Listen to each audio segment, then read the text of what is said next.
ঘোড়ার গাড়ি। এই ঘোড়ার গাড়িতে করেই এখন আমরা ঘাটে যাব। তো সেখান থেকে নৌকাতে করে আমরা মেঘাই ঘাটে যাব আবার। তারপরে আজকে আমাদের ঢাকায় ফেরার পালা।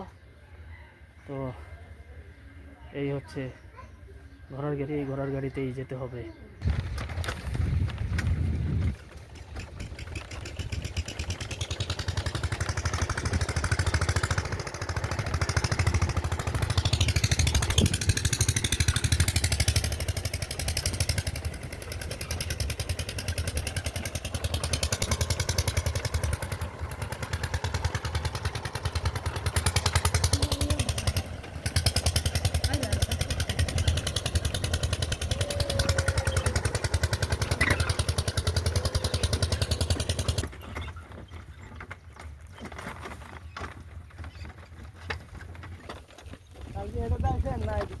এই দিক দিয়ে আসছি,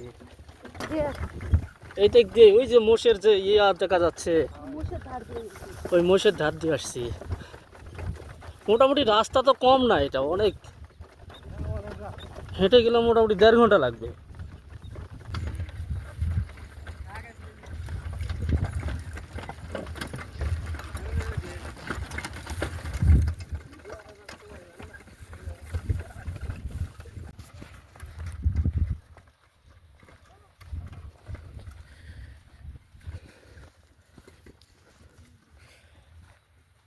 বন্ধুরা, বিশাল বালুচর পেরিয়ে আমাদেরকে যেতে হবে। তো দেখতে পাচ্ছেন হাঁটতেছি, আর সামনে ঘোড়ার গাড়ি। তো এখানে মহিষের খামার, এটা দেখা যাচ্ছে, এই যে পুরাটা এটা হচ্ছে মহিষের খামার, তবে দূরে চড়াতে নিয়ে গেছে।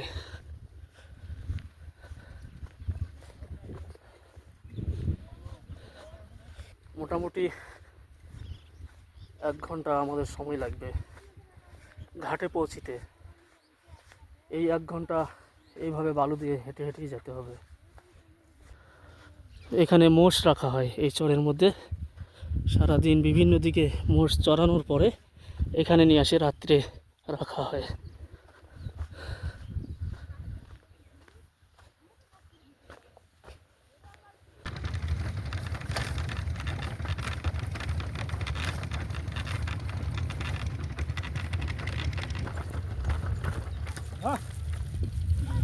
ঘোড়া হাঁপাই গেছে গো।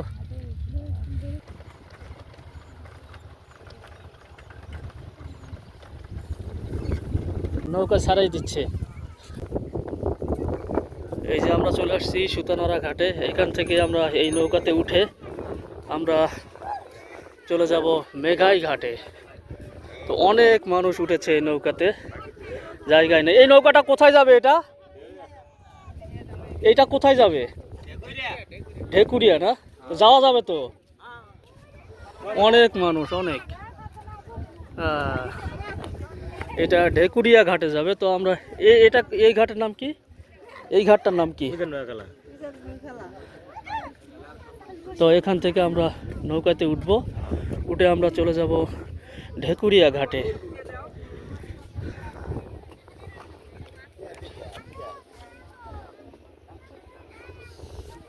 তো সবাই সিরিয়ালে উঠতেছে, অনেক মানুষ হয়েছে নৌকাতে।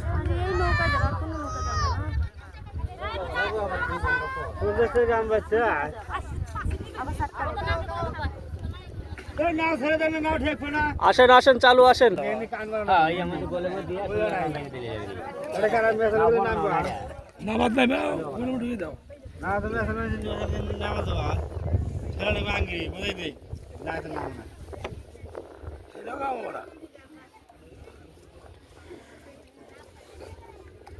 সাইকেল কি উঠবে নাকি?